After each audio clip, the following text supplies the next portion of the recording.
Welcome back to the show. It is so fun for me today to have my friends from KXXV TV, my old stomping grounds, the wonderful Emily Baird, who I've known the longest in this group of folks. Hmm. She is the Regional Creative Services Director for Scripps, Yes. the owner Yeah. of KXXV. Our brand new senior neighborhood reporter, Charles Molineaux. Very nice to Welcome, hear. welcome to Thank Waco. you. You're brand new. And Justin Burton, who is the general manager and news director slash news director. Now, we've known each other now, maybe a couple, well, since you came. When Yeah, did about you a come? little over a year. Okay. Yeah. So, welcome. So glad to have you up here in my little lair above on the Alico building. I can't even think. I'm so excited. All right. So, Charles, first of all, you're brand new. You already started. You're learning the neighborhood. Tell us a little bit about who you are. Well, I come from the world of TV news for a while, for a really, really long while. And I've been sort of all over the place at stations and networks here and there over the years. I was talking with Justin earlier about having started in Binghamton, New York. My a aunt and uncle were long from time Binghamton, ago. New York, so I Beautiful know country. that country. It How is so fun, nice, the yeah. southern tier. Yeah. And then around and about Harrisburg, Pennsylvania, and Denver, and Miami, and Atlanta, and New Orleans, and New York. And so you sort of, the list goes on, and you start to say, wow. As Jerry Garcia would say lately, it occurs to me what a long, strange trip it's been. Well, that's sort of the way it is in this business, It really isn't is. it? You have just some great places that you work for, and then you move to another great place. In my case, I came to a great place and stayed for 25 years, Yeah. but that's okay. Yeah. That's, We'll that's have me. him for 25 years too. I was going to say, That's. hey, the pattern is set. Yeah. It's been great for the extremely brief time so far. So, yeah, let me put some roots down, please. Well, we're looking forward to that. Now, your son is at Baylor, Yes, he is. Yeah, and so you do have kind of a pretty big draw here. absolutely. Yeah, yeah. Well, that's great.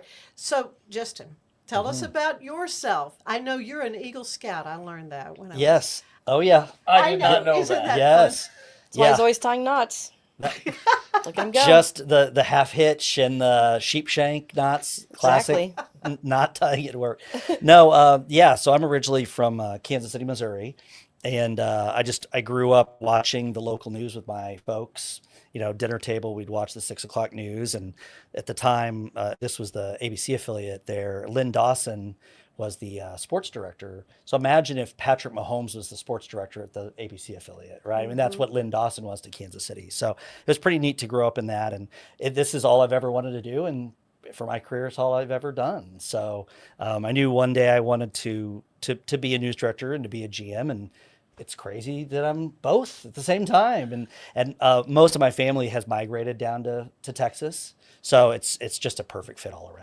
And Waco's been, I mean, all of Central Texas has been Won some amazing. pretty impressive awards.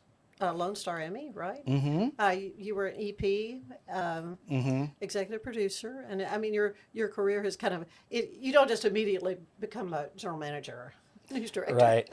Well, You it's got to pay your dues along the way. yeah, it's funny. I was in college, and at the station that I grew up watching, there was like a career day, and the managing editor said, "Hey, would you ever want to be an assignment editor?" I said, "Oh no, sir. All I want to do is produce." I did my internship at Fox 29 in San Antonio, and they said, "You want to do a reel, like a stand-up reporter?" I said, "All I want to do is write and produce," and my goal was to do 100 scripts, and I think by the end of the summer I did like 150, and that's all I wanted to do. So it's funny. I got into producing, and it's really hard. And I found you could on the behind the scenes, there's the producer route or the assignment editor route. And I kind of found myself loving the assignment editor route, which is, you're there when the seed of the story is planted. You hear on the scanner, "Hey, we have a big thing going on," and you kind of get to play detective a little bit, sit in the crews, and I loved that. So I eventually became a managing editor, and then made my way to assistant news director. Loved all the things. I know I'm probably talking, the biz lingo here, but and then from there, yeah, I was for Spectrum News in Texas. I was the morning EP, and then eventually a managing director there, and then I was there for about 4 years. Yeah, but you also have an MBA. So, Mhm. the whole business aspect of television news is another thing. Yep, absolutely. Yeah, and it was so cool to be, at Mizzou of all places, which has a Mhm. great journalism program, but to be there in a room full of, 30 to 40 folks kind of like me, but from different professions, doctors, people who work in insurance, I mean, you name it, utilities, things like that. And to see where journalism intersects with the rest of the business world, you kind of get to see it from the treetops. And so that's what I love about my job is, I see different departments from the treetops. I have experts like Emily who know creative services Mhm. well beyond anything I can possibly Thank you grasp. for that. But then, if I need to zoom in, on the news side, I know Mhm. the news part of things. So it's, no, I love it. Well, Emily, you and I have Yes. known each other the longest, Oh I yeah. think. I mean, Oh yeah. you went to Baylor. Yes, I did. Sick 'em. And yeah, so how long have you been with Channel 25? Gosh. Well, let's see. When was the last party they threw for me for my anniversary? No, I'm just kidding. Uh, 14 years now, maybe? Is It's it something really, crazy Emily? like Is it? that. Yeah. Because I was at Baylor, film digital media with all those Hmm. great professors Oh, over there, yeah, great yeah. classes. And I just dressed up and grabbed a resume and went to the nearest TV station and said, "Can I be an intern?" As I was walking out, because they said, "No, we don't have." Somebody grabbed me and said, "Hey, wait, you go to Baylor? You want to work for free? Come on in." And that's how it started. And Yeah. I just kept, I told somebody, as long as there's new and exciting things happening and room for growth, Hmm. obviously, like, I'm going to stick around. Hmm. The whole creative services department, though, I mean, what is it you're in charge of? Anything with the brand, so if it's got a 25 on it, Yeah. um, promos, behind the scenes type things with talent, planning events, working with local nonprofits, billboards, vehicles, tchotchkes. I mean, job fairs. We're out there just getting the brand out to the people. So it's a lot of marketing plus anything else that comes along the way. Well, and your department does the commercials, right? Yes, we also There's that. so we help promote our station and then we help local businesses grow. Hmm. So anything that our sales team sells, we get out there and try to get them as much business as possible Yeah. locally. That's local commercials. That is a fun part of the job. It is always entertaining. Oh, yeah. No, Yeah, no question. yeah, Of course, I called it Channel 25. How yeah, many different brands during the time I was there did we have that I had to yeah. relearn? No, no, we're not calling it that. We're I calling it. know. And it's always fun to That correct happens Ann harder. everywhere. Mhm. I know, It's I like, who know. wants to tell Ann she's saying it wrong? No one. Crickets, crickets. Good I'll point. tell her. Yeah, please tell her. Eh, No, we're calling it. What is it now? What, News 25? Is it? 25 News. It's 25 Yep. News. So anybody that called it News Channel 25, there was News Channel 25 with the HD, and some people like to say that. Oh, oh. And then there was Central Texas News Now for a hot minute. Yeah. That was Now, I a was not time. there when it was Eyewitness News. Oh yeah, that That was right at the beginning. predates Yeah, that predates me yeah, at KXXV. yeah, I still like to use the call letters because I do think people, yeah, realize, what that is. yeah. And until we remember the letter we got from the math teacher who said, what is this KXXV? What is this KXXV? We're like, well, it's Roman numerals Yeah. for 25. 25. Oh, Oh, yeah. And did you know that there's a WXXV and they're also channel 25? Okay, well, that makes sense. I mean, and that's around the call letters. Actually, that pops up quite a bit. Yeah. Is you'll Yeah. see those. I Mhm. interned at WPVI in Philadelphia. Mhm. PVI Mhm. 6. Yeah. Yeah. Mhm. Yeah. Well, I that's don't good. even know if they're teaching that in schools anymore. Roman numerals. It went the way of cursive, maybe. Yeah, I that don't know. probably so. Probably so. Well, Charles, though, I want to talk a little bit about some of the stories you've covered, Oof, and yeah. I want to talk about the fact that you work for CNN. You had a little brief stint Oh at a yeah. network, so tell me about that. Well, yeah, CNN was sort of snuck in through the financial side. I was in New York, and CNN had launched its financial network. This was sort of its answer to CNBC, and it was financial news and business news, and it was about here's a business, here's the people who make this business happen, here's what they're selling, here's to whom they're trying to sell. And we focused on businesses, but also in New York, the markets, money and markets. New York Stock Exchange, the NASDAQ. And at the time, the NASDAQ was really hot. This was the late 1990s.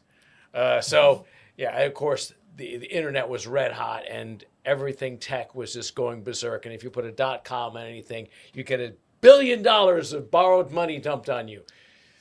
And who knew if you do anything with it? But that was the biggest, hottest thing. And it was fun and exciting. You go around to one launch party or one IPO party, and boy, was that a lot of fun. Yeah, I was going to say there's some socializing. Oh, involved here, too, absolutely. yeah. But you look at it, you think, wow, this is a whole lot of money.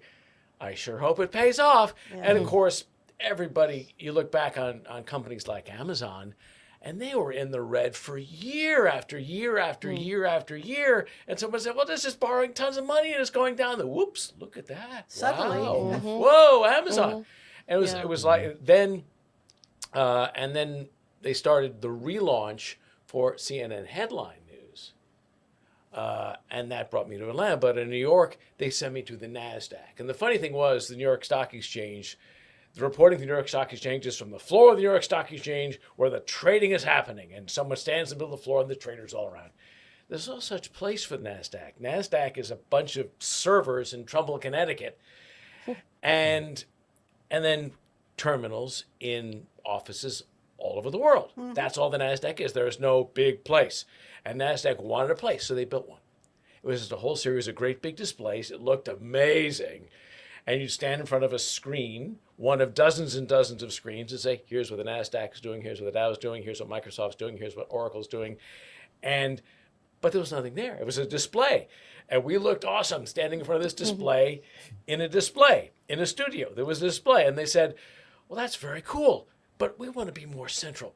So they picked up the display and they moved it to Times Square. Oh, my. And to this day, the NASDAQ market site, as they call it, is in Times Square. This big cylindrical building. It looks really cool. And you're looking out on Times Square from the middle of Times Square. The NASDAQ's not there. The NASDAQ is in computers in Trumbull, Connecticut, and all over the place. But they're telling their story. So I got to stand there and look like I was telling a story about the NASDAQ going up and up and up and up. And then 2001 rolled around and it all went like this. And now I'm talking about the NASDAQ going down and down and down and down. And that was really cool. And then they relaunched CNN headline news and I moved to Atlanta. And CNN is a fascinating, fun, exciting experiment. And the thing is, even then, it was still sort of this upstart growing phenomenon that had been throughout the 1980s and the 90s. In the years since, it's been much bigger. Time Warner came in, and it became really much more the familiar broadcasting corporate titan that we think of it as now. And its headquarters is in Columbus Circle, New York. Never set foot in the place. But I was there at CNN Center, the original CNN Center in Atlanta, and that was fun and exciting. And the days of this is CNN. I know. Yes, it was. And boy, was it cool. Yeah, that iconic voice saying that. Yeah, and it kind of seemed to be the start of that whole 24-hour news. Where people very much just started, they just wanted news all the time. They were getting it all the time. Yeah, and it's where the whole concept of the 24-hour news cycle came along, where it used to be that you waited for the news at 6 or 6:30. If your local news, 6, 5, 6, and 11. The national network news was 5:30 Central Time. Correct. 6:30 Eastern Time. And then in the mornings, and that was about it. There's lots of time to figure out what was going to be on the news. Now, bam, instantaneous. And it's got to be instantaneous. Yeah. All the more since with everything we get online, let alone social media. Oh, yeah. So much more I want to talk to you all about. Big stories that have happened over the years. But we're going to take a break. And when we come back, we will chat some more with Justin Burton and Charles Molineaux and my friend Emily Baird. Today's show is brought to you by Fox & Co. Bakery. We'll be right back. With a focus on performance, design, and customer service, we're here to help you work smarter, not harder. Join us on our journey to simplify your world. Visit acasis.com today. That's ACASIS.com today. At 4U Health, we believe wellness and lab testing should be accessible, inclusive, and yes, fun. With our tech-powered at-home lab test, you save time and money while feeling your best. 4U Health. Visit 4uhealth.com today. Overwhelmed by your inbox? Clean Email is here to help. Organize, clean, and manage your emails with powerful automation tools. Say goodbye to spam and clutter and enjoy a stress-free inbox. Try Clean Email today at cleanemail.com. If your home's feeling a bit dated or you're dreaming of that beautiful outdoor oasis, I have got the team for you. Gather & Co., the family-owned remodeling pros right here in Greater Waco since 1998. Led by the Falconberry family, they specialize in stunning kitchen and bathroom makeovers. Think custom walk-in showers, sleek cabinetry, and aging-in-place upgrades for easy living. They also nail outdoor spaces with pergolas, patio covers, sunrooms, and screen rooms that turn your backyard into a year-round retreat. What sets them apart? Personalized designs, top-notch craftsmanship, and a hassle-free process for free in-home consultations to spot-on completion, plus financing options to make it simple. Customers love them, raving about the friendly crew and attention to every detail. Ready to gather in your dream home? Call Gather & Co. today, 254-759-1147 for a no-obligation quote. Visit GatherCoRemodeling.com. Your remodel starts here.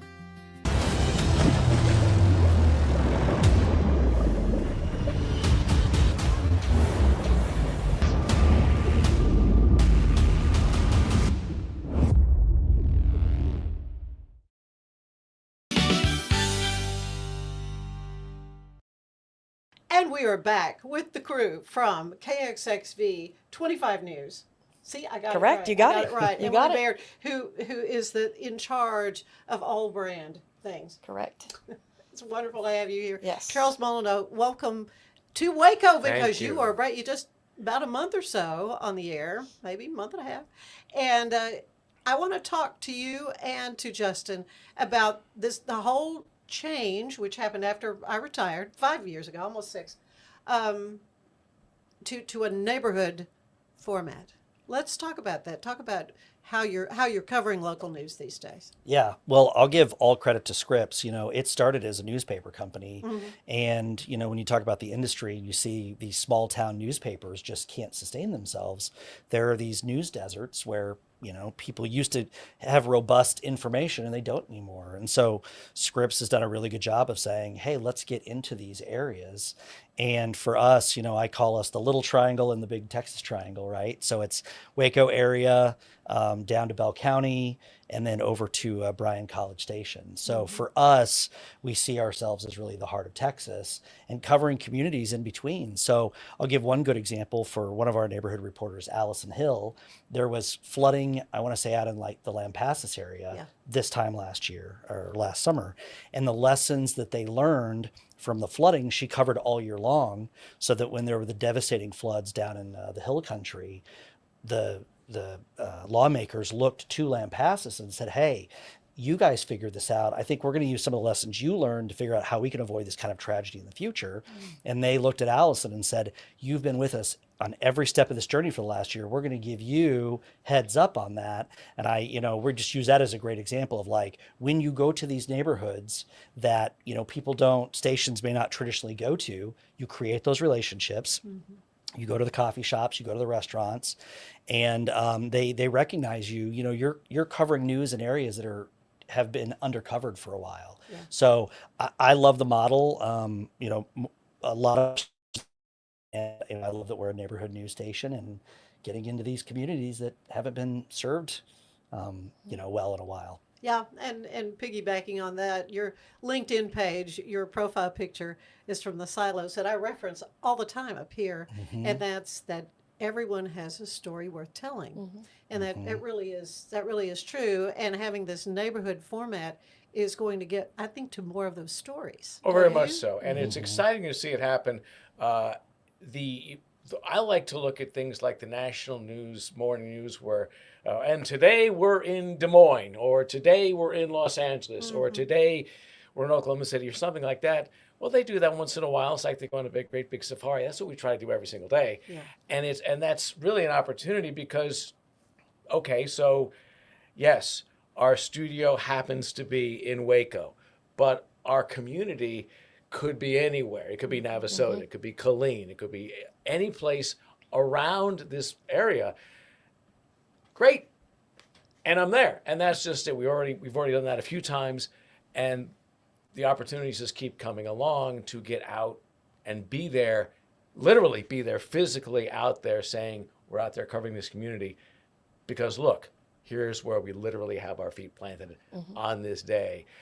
And that's still kind of unusual. And with the diminishing presence of journalism in these communities, great, we'll step in because we can.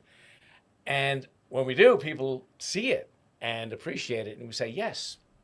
And by the way, if something interesting happens, give us a call because we're the ones who are there, and we're already seeing the benefits of that. And of course the way the news is gathered, more multimedia journalists. I mean, I saw that change from when we had photogs. We had a staff of 6 or 7 photographers, Dedicated photogs, videographers, and that's what they did, was to go and follow the reporter and what you imagine in your head. Well, now they have a little wagon and they carry everything with them. Yeah. You do some training. I know you trained Oh, me yeah. on how Yep. to use Correct. this to shoot video. Correct. And you're doing a great job. Well, I had a good teacher. But yeah, the technology is what's so different now too. Very much so.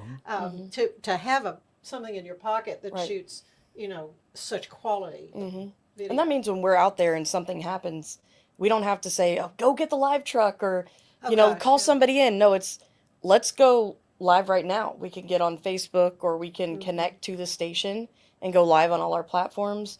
It's just easier to get the information out to people. It's more important than ever too, just to get the truth out there and real Yeah, journalism. which begs the question about social media and its presence and the presence of the personalities involved with bringing the news and the station itself. What kind of changes have you seen? What I'll say about social media is just, I think it provides different ways to connect, and the different platforms, and, we have to meet people where they're at. And I think, for us, that big part of that brand is creating that trust, right? I mean, for the time that you were at 25 News, right? You created that trust, you created that connection in the community. To me, that's what it's all about. And, especially, as it feels like the news cycle and things get polarizing, and to me that's why I've been in local news my whole career. Is I love that local connection. I love that the people that I grew up watching on TV, a friend would go, "Oh yeah, my parents ran into that person at the grocery store." And they were like the neighborhood celebrities, right? I love that. And I don't think that's ever really going to change, but we have to meet people where they're at. And so much of that, these days is social media. Yeah. I recently went to a Waco Civic Theater production, was sitting next to a lady, and we were just kind of chatting, and she said something about something in Temple. I said, "Oh, I did an interview with the whoever." And then she goes, "You're Ann Harder." She said, and it was kind of in the dark, and she recognized my voice. Yeah.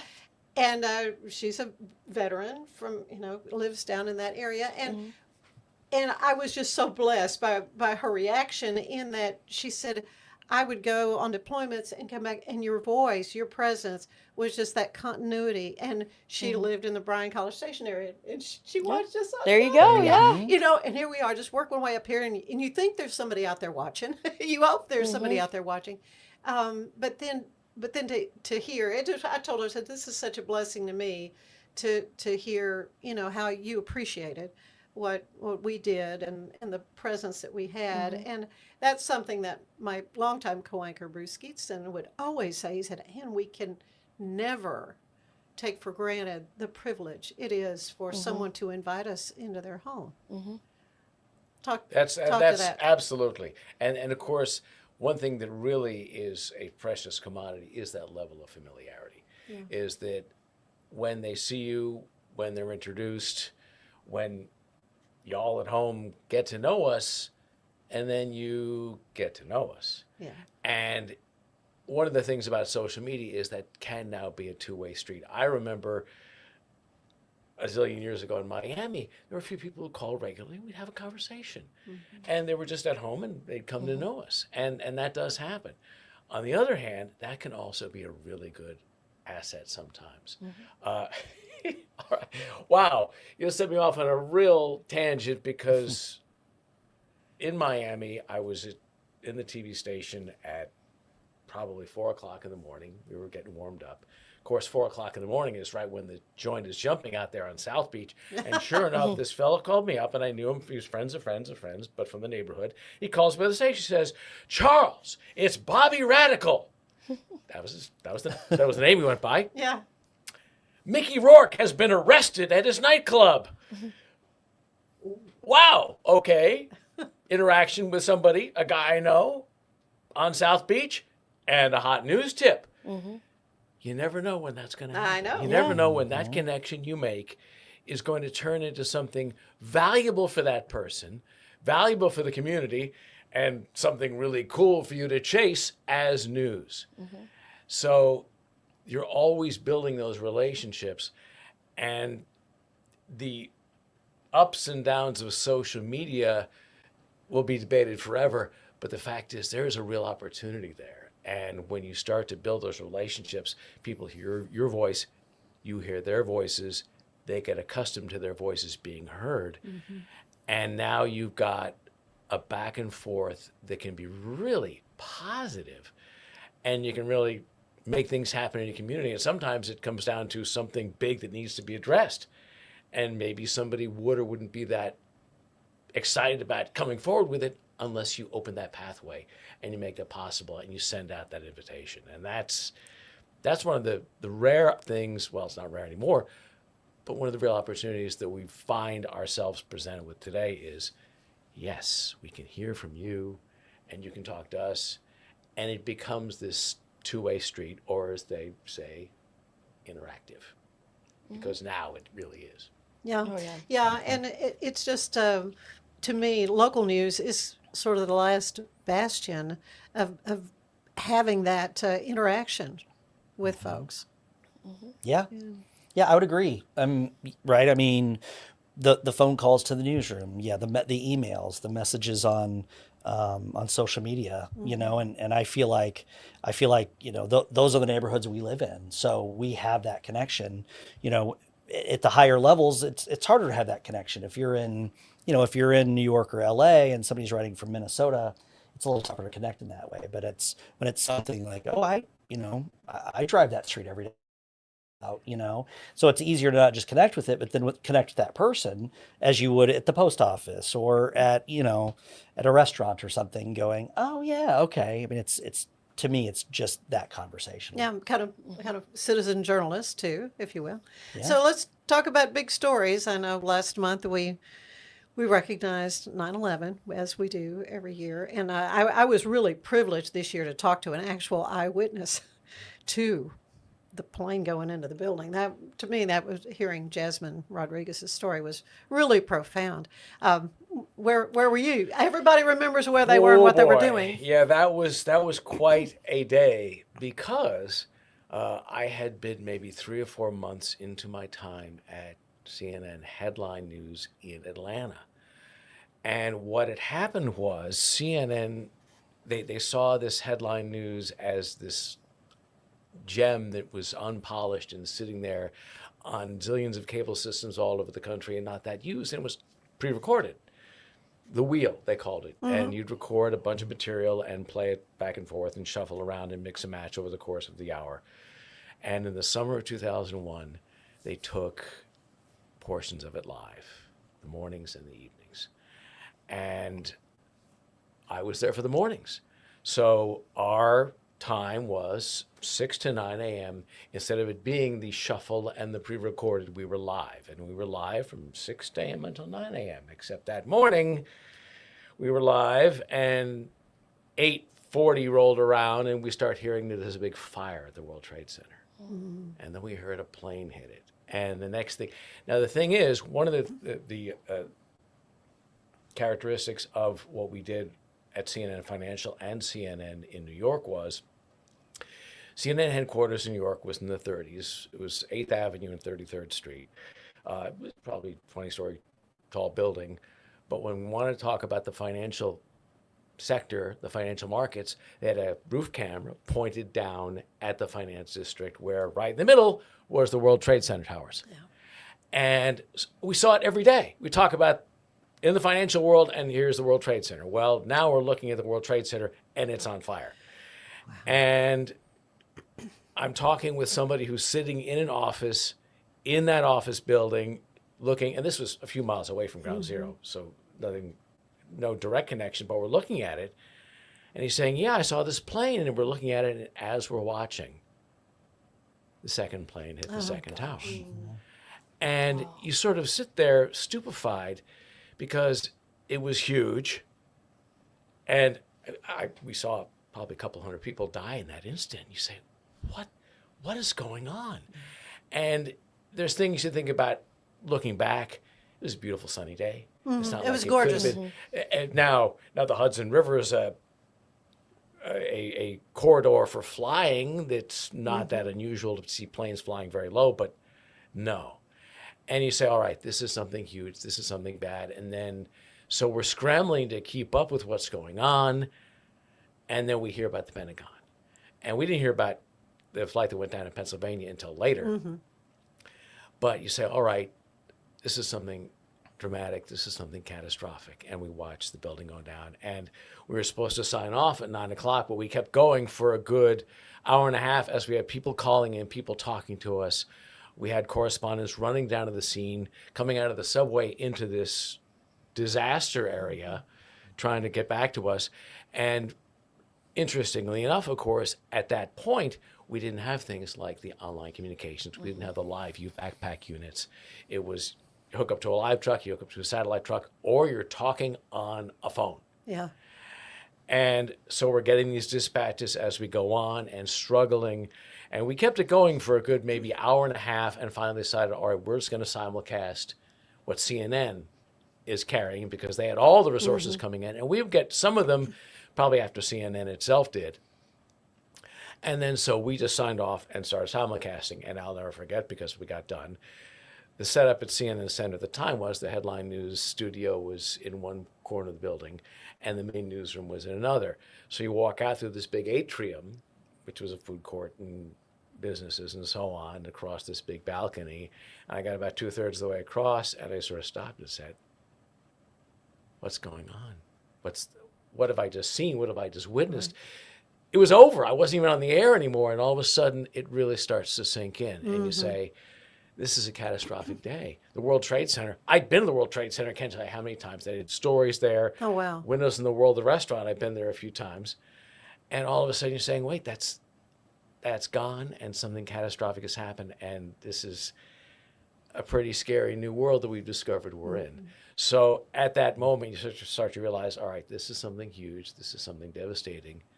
And maybe a couple days later, our leader at the time, Taya Ryan, said, this is going to be our world going forward. And it's the big news today, but it's always going to be there in our background from now on. Yeah. And then that's when you realize that you've crossed something of a threshold. Yeah, we talked when I was talking with Jasmine about that day, you know, the PTSD she suffers, but, you know, reporters do too. Producers, people that are dealing with these tragedies every day, eventually, you know, it kind of sets in on you and you have to let it out. In my case, just started crying, randomly started crying. Not on the air, but sometimes you want to. It's intimidating to look back and realize what you were in the middle of. And as I said, at the time, it's the big story and we're struggling to keep up with it. And yeah, you're just busy doing your job, trying to gather the information. And there's not that much time to think about the broader implications of something enormous and terrible that you're looking at. And then you step back and you say, oh, wow. Yeah, that's where we find ourselves. And to have been in the middle of that and to look back and say, yeah, well, yeah, I was there. And yeah, that's what happened. And wow. And you sort of Aaron Brown, who was reporting on this for CNN in New York at the time, just said on the air, there are no words. Yeah. Because what do you say? Well, thank you for sharing that memory. I think it is important that, we talk about it, and particularly that we don't forget, sorry, that this happened to our nation. And we're, it was a time just to try to wrap our Western minds around something like this happening. But what I see with neighborhood reporting format, you can tell some encouraging, good, inspiring stories too. Oh yeah. Yeah, absolutely. And I think that's, again, if you're going to these places where you don't see these things very often, we talk about this all the time of just driving through, Calvert on the way to Bryan or College Station going, oh, this is a cool, and Yeah, just it is one little finding, just finding these, like I've fallen in love with Clifton, it's just these communities that, and then, so I joined the Bosque Film Society because Oh, of did you? a story I read in the Texas Monthly about the cliff techs and all that. Well, then when we had the recent flooding and there were flood warning for the river there, and then Clifton, I'm like, oh no, Clifton. So you just these areas better. But yeah, on the flip side too, there are those incredible opportunities to share stories that the people may not know about. And one thing I love about Texas is that more than any other state I've ever seen, it's just Texas is all one. Right. So the idea that you find one good story here in Central Texas, that could play anywhere in Texas, So yeah, great opportunity. Yeah.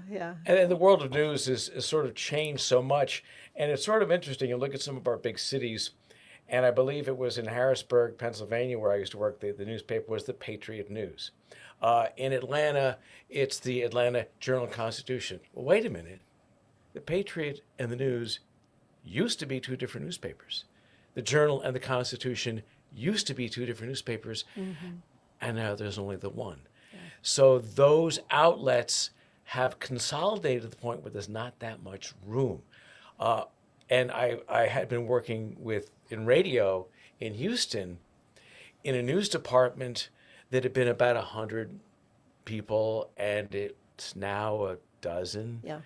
So that kind of consolidation is leaving so few avenues for people to tell their stories, which is why it's terrific to say, wait a minute, there's us.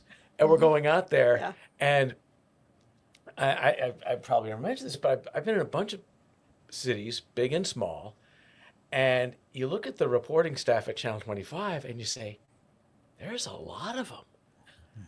And that's not usual because of all the one person can do this, and this. Well, yeah, but what happens if you've got a lot of people and you spread them out? Then all of a sudden there's ways for people to tell their stories. And there are story tellers, but also story receivers to collect them and to bring them back, where so many fields of media are drawing back into the big enclaves or trying to cover an entire state with just a few dozen people. You can do it all online. It's easy. And well, yeah, but being out there in the community and just seeing that happen, you say, wait a minute, this really works. This is because all of a sudden we're making that connection personally, literally, physically, being out there. And in TV and radio and in newspapers, there's so much less of that happening. And it's great to have more of it happening because the stories are still out there. People still want to be heard. Yeah. Yeah. One of the highlights of my career happened after I retired. And that was to get to do Traveling Texas. Oh, yeah. I went and did So 2 fun. stories a month, which didn't sound like much, but it was plenty. Yeah. But got to go to so many wonderful little communities, museums, all kinds of fun places with just a little story here and there Yeah. on Channel 25 talking about. Yeah. I still call it Channel 25. Well, What's that mean? as long as the 25's there. It's Look, on I mean, Channel from a 25. branding 25's in the name. standpoint, I'll take But it. it truly was. It Yeah. was so much fun. That was really a lot of fun. But but what we do is important. What you do in bringing news and information to a community is just of paramount importance. But I always say weather is the thing that people could live and die from. So when folks will gripe about, they did a break-in for some weather somewhere, I said, yeah, but that's very important. I'm really having voice trouble today. Maybe I should eat one of these. But I want you to take one of these, this bag of peppers to Matt Hines, because I grow them every Yes. year for Matt Hines, have been for many years, because he loves hot peppers. And when he wears that red tie, that's one Oh, thing. yeah. The lady I was talking to the other night, she goes, yeah, when he puts that red tie on, I know that the weather could get bad. Mm-hmm. So there's so much you're doing there in the community, and I'm proud to have been a part of it for a quarter of a century. It's kind of hard to Yeah. say that, but You're part of the legacy, so. I mean, well, it's all. It was the work. It was just the work, and it was the people, and that's what I miss the most. People say, "Do Yeah. you miss doing TV?" No, I miss the people. And so I just cannot thank you all enough for spending some time with us here today. And you and I are going to get to know each other. Oh, yes. Because we're going to be emceeing an event coming up later in The Humane October Society. for the That'll be Humane awesome. Society Halloween. So yeah, and I want to thank you, Justin, for getting involved. I see you in these community events, and I just love that you have really embraced this community and want to be a part of it, and to lend your support in these ways too, which is important Yeah. for TV stations. Oh, definitely. To to help with nonprofits and Well, we can't say we're in your neighborhood without actually being out there, right? I mean, yeah. we care about these places, and that's why I love the nonprofit side of it. And I'm sure you still get involved in all that. I'm yeah. still pretty involved with all that. Yeah. So I mean, it's just we are a service to the Yeah, community. Yeah. Well, Again, it's been a privilege and an honor for me Yeah. to be able to do this work, and I thank you all, and look forward Thank you. to our Yeah, friendships thanks. deepening, and so Yes, happy to of see course. you. Anyway, there's more of the show ahead, though. You stay with us.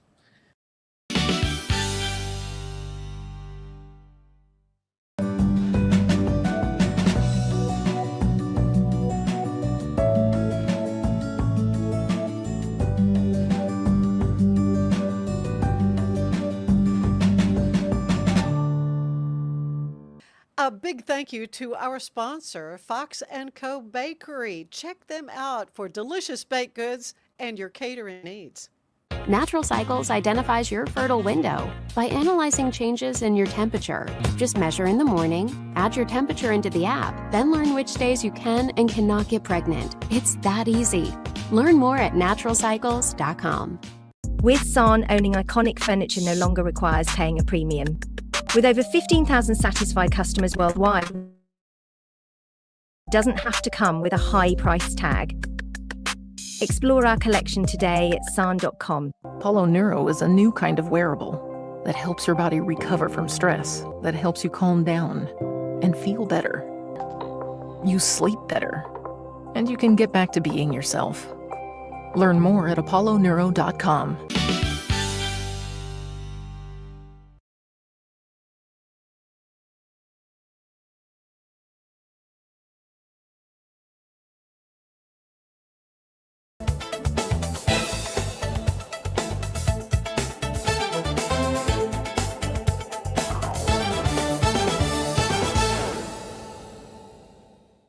Starting today, the Waco Regional Airport will use Park Mobile app to charge for parking in 3 lots. The new parking fee is $5 per day plus fees for at least the first year. A small lot will be reserved for short-term parking for 2 hours or less.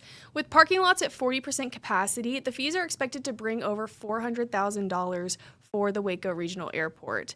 Airport Manager James Harris says that this measure is partially mandated by the FAA, which requires airports to make an effort towards self-reliance. The Heart of Texas Fair and Rodeo starts tomorrow and is here for 11 days of family fun. Starting on October 2nd, there's going to be foods, sights, and attractions all hitting the fairgrounds with new things that you haven't seen before. If you purchase rodeo tickets through the link with United Way for Sunday, October 5th, you not only get a discounted price, but you also get to support our local United Way chapter. The Extraco Event Center and the Heart of Texas Fair and Rodeo are bringing you a packed schedule of activities, so go check out their calendar and get your tickets today. The Ironman Kids Waco Splash and Dash is happening on October 4th. The Greater Waco Sports Commission is hosting this non-competitive event for children of all ages to participate in fun and fitness. Fun run distances are tailored for every age group, from the diaper dash and toddler trot to the half mile and full mile run.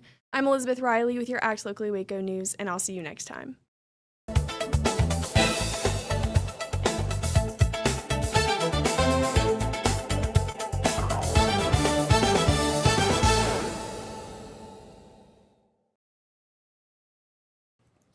And welcome back to the show. There is a very exciting event coming up in for the Belton ISD Education Foundation. It's going to be in Temple, just so I get that straight.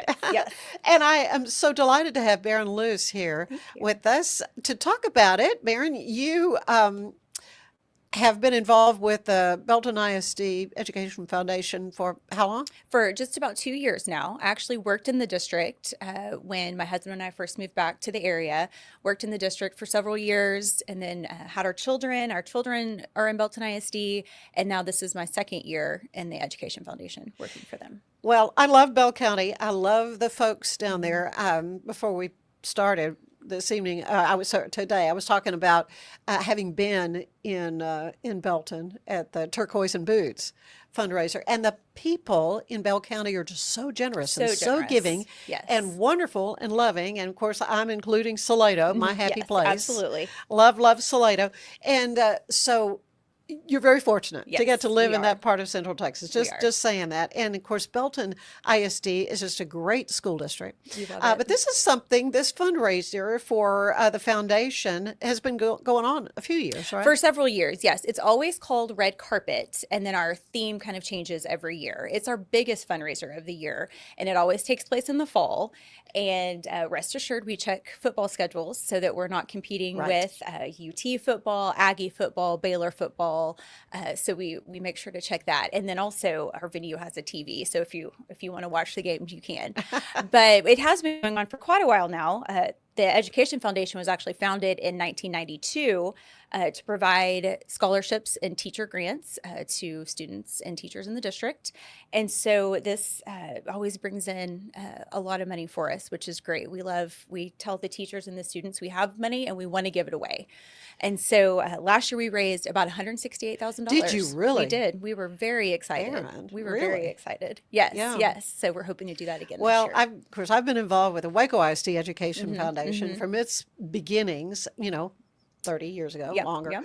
And, and at first it was kind of like, well, how do we even sell the public on the idea Right. that the public schools need to raise money because, we pay our taxes and so forth. But that doesn't anywhere come close to providing the kind of rich environment that you want to give to students in your Absolutely. school district. Right. So you say in the 90s, Belton jumped on board with an education foundation. But now this casino night is something you've done other galas, as you say. We in the have, past. yes. This one will be in Temple, though, at a venue in Temple. It is. So it's a little confusing if you're not familiar with the area. West Temple is I kind of equate it to the Valley Mills Drive. It has like Okay. a lot of it's like kind of a main shop, at least the Valley Mills Drive when I grew up here in Waco. But part of West Temple goes to Belton ISD. So it's Temple, but part of it is still Belton ISD. Right, So, right. So it's actually being held in Temple at Bold Republic Brewing. They're always so generous and so great to work with. They shut down for us so that we can set up all day. They provide the food. Their food's delicious. They have their own. They brew some of their own beers, and so we'll have drink tickets available. And then we'll have tents set up also for casino games. We haven't done casino night in a while. They've done it in the past, and I didn't get to attend that. But we have a company coming in from Austin that will bring in blackjack tables, a poker table, I believe craps and roulette. And then at the end, based on the number of chips, you'll trade it in for some tickets, and we'll have a raffle for a big prize at the end. So this is going to be Saturday, October 18th. October 18th.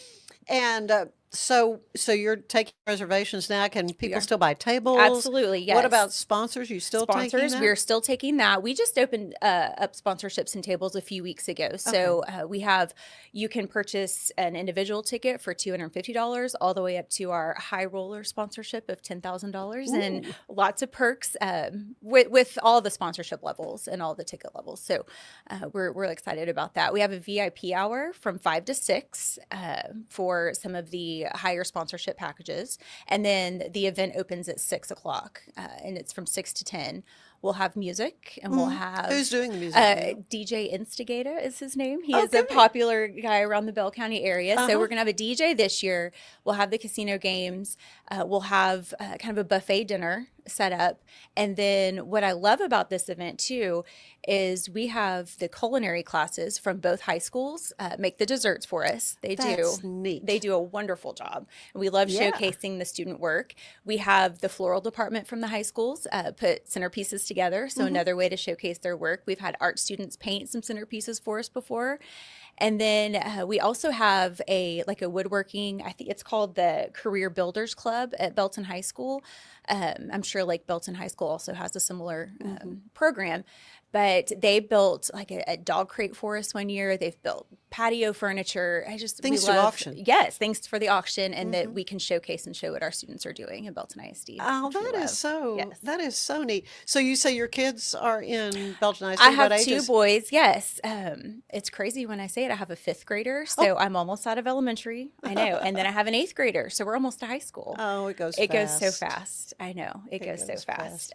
Well, everything I've ever heard about Belton ISD district, It's wonderful. and of course got quality people helping with these kinds of projects. So who else do you have helping with your? We have a new executive director. Her name is Kim Pimento. So this will be her first year with the gala. We're really excited about having her on board. Alex Jackson is also, she's our VP of Marketing and Events. So she was hoping to be here today, but she does a great job. And we have, do you remember the Trapolinas or know the Trapolinas Oh, from yeah. here? Yes. So their daughter, Angie, Yeah. her boys are all Belton, or 2 of them are Belton grads, and she still has one in high school. And Really? she does a great job with decor. She's very helpful too. So it's fun to have that Waco connection. Growing up I in know. Waco, yes, I know. and we love it. So Yeah, well, again, I think it's just a wonderful area, and love being in Belton and Salado and Temple. Any chance, and Killeen, any chance that Yeah, I get to be down in absolutely. that part of the area. So you have had the experience in Waco schools, did you? yes, yeah. Well, I went to private school, St. Louis and Riker, kindergarten through 9th grade, Yeah. and then I went over to Waco High Okay. for high school, and I loved it. Is that how you met Baird? That's how I met my husband. Yes, Really? and now I'm following in my mother-in-law's footsteps. She was on the well, I'm not on the school board, but she volunteered so much time to Waco Yeah. ISD on the school board and through the Education Foundation and just all of her. Yeah, all those talking volunteer about Debbie opportunities. Luce, Yes, who Debbie. was Yes. sat in that very spot not Yep. too long ago, Yep. but because she's still very involved with lots of things that Oh, are happening yes. in the community, and that's part of what makes Central Texas such a great place to live. There are so many wonderful. people who give so selflessly of their Yes. time and their treasure. And speaking of that, we'll have a live auction. We'll have a silent auction. We have RK Bass Electric, who is based in Bell County. They donate a whole home generator to our live auction, including installation, and it brings in a lot of money. It's a Wow. great live auction prize. That's a wonderful It's a prize. wonderful prize. And we also have Smile at the World Orthodontics. They give a full set of braces to the live auction, which, we all That's worth need. thousands. I know, absolutely. So those are some of our top prizes. And it's just, like you say, the generosity of our business owners and our community is just incredible. And we're so thankful for that. We'll have some other fun prizes too, but those are always 2 that go big. That bring us a Oh lot of yeah, money. yeah. You want to go just to have a chance to bid on Absolutely. some of these. Absolutely. I was thinking about my 10-year-old might need some braces. So I that might be need some. me. That I might know. be a really good way to take care of that. Your husband though is a radiologist. He at is. Baylor Scott and White. Yes. Well, he's actually not with Baylor Scott White Okay. anymore. He's self-employed, but that's how Okay. we ended up in the area. Uh-huh. And so he enjoys too. He loves sports, youth sports, athletics. It was a big part of his life. It Right. still is a big Played- part of our yeah, life played with baseball, our boys. yeah, Baseball. in He here. played Waco High football, and so Yeah. so he enjoys being involved as well in raising money for the kids and the teachers of the district. Well, this parental involvement is crucial It for is. the success of any school district, It and is. I know they're thrilled to have you all Oh, thank you. working so hard on this red carpet event. It's the Casino Night for the Belton ISD Education Foundation. How can folks go about getting tickets or securing a table? The easiest way, and I'm not on Facebook, but our Facebook page is public, but the easiest way would go to our Facebook page, which is BISD-BEF. So Belton Independent School District, Belton Education Foundation, BISD-BEF.